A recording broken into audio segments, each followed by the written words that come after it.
40 సంవత్సరాలుగా అభివృద్ధికి నోచుకొని ఈ ప్రొద్దుటూరు నియోజకవర్గం జగన్మోహన్ రెడ్డి గారి సారథ్యంలో ఈ నియోజకవర్గ శాసనసభ సభ్యునిగా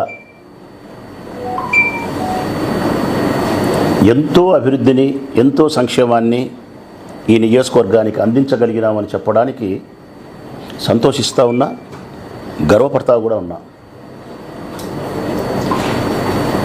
త్రాగడానికి కూడా గుక్కెడు నీళ్లు లేని పరిస్థితిని, గడ్డు కాలాన్ని ఎదుర్కొన్న ఊరు ప్రొద్దుటూరు 15 సంవత్సరాలుగా. ఈరోజు మేము అధికారంలోకి వచ్చిన తర్వాత త్రాగునీటి సమస్యను పరిష్కరించేదానికి అత్యంత ప్రాధాన్యతనిచ్చినాం. 150 కోట్ల రూపాయలతో మైలవరం నుంచి నీళ్లు తెప్పించి ప్రజలకు నీళ్లు ఇవ్వగలిగినాం. అందులో భాగమే టీబీ రోడ్లో వేసే చివరి రోడ్డు.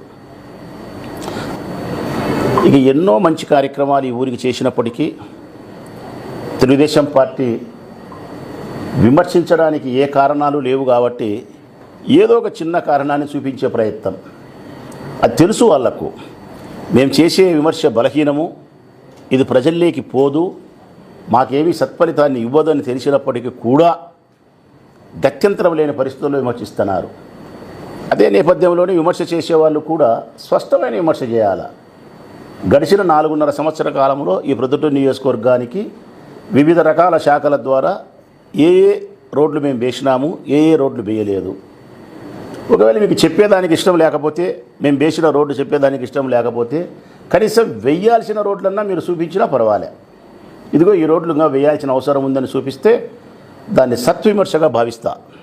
దాన్ని నేను కోపగించుకోను. ఎన్నో పనులు చేసి ఉంటాం. ఆర్థికపరమైన నిధుల లేమితో కాస్త ఆలస్యం జరగచ్చు, కానీ ఇక్కడ ప్రొద్దుటూరులో అది కూడా జరగకపోవడానికి కారణం జగన్మోహన్ రెడ్డికి ప్రొద్దుటూరు నియోజకవర్గం పైన అత్యంత ప్రేమ ఉండడమే, ఈ ఎమ్మెల్యే పైన అత్యంత ప్రేమ ఉండడమే, నేను విశ్వాసపాత్రుని కావడమే.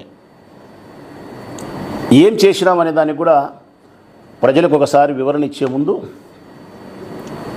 కొన్ని పల్లెలకు సంబంధించిన సంతోషమైన వార్త కూడా చెప్పాలనుకున్నా.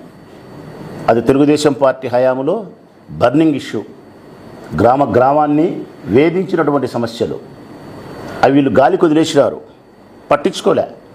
14 ఏళ్ళు ముఖ్యమంత్రిగా ఉండి పట్టించుకోలే, 25 ఏళ్ళు ఎమ్మెల్యేగా ఉండి వరదరాజరెడ్డి పట్టించుకోలే, 5 సంవత్సరాలుగా 2014 నుంచి 19 వరకు చంద్రబాబు నాయుడు ముఖ్యమంత్రి ఉండి ఇప్పుడు చెప్పేవాళ్ళు కూడా, మాటలు చెప్పేవాళ్ళు కూడా పట్టించుకోలే. ఏమి ఒక రోడ్డు కానీ, ఒక కాలువ కానీ, ఒక నీళ్లు కానీ, ఒక పార్కు కానీ, ఒక శ్మశానం కానీ, ఒక సంక్షేమం కానీ, పేదరిక నిర్మూలన కానీ, ఒక బడి కానీ, గుడి కానీ, బాత్రూమ్ కూడా కట్టలేని అసమర్థులు తెలుగుదేశం పార్టీ వాళ్ళు. వీళ్ళకు మాటలు మాత్రమే వచ్చు, చేత కాదు. ఇప్పుడు మేము ఇస్తాండే సంతోషమైనటువంటి వార్త ఏంటంటే, సోమాపురం అనే గ్రామం ఉంది రాజుపాలెం మండలంలో, చిన్న ఊరు. అంత యాదవులు ఉంటారు, యాదవ శ్రేష్ఠులు ఉంటారు, అందరూ ఎక్కువ 99%.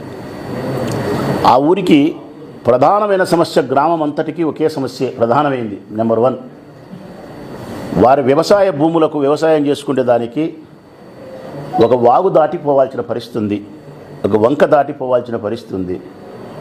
ప్రతి సంవత్సరం ఆ వాగులో, వంకలో మనిషిలోతు నీళ్ళు వస్తాయి, గొంతు వరకు వేగంగా వస్తాయి, మనిషి కొట్టుకొని పోయేంత స్థాయిలో వస్తున్నాయి.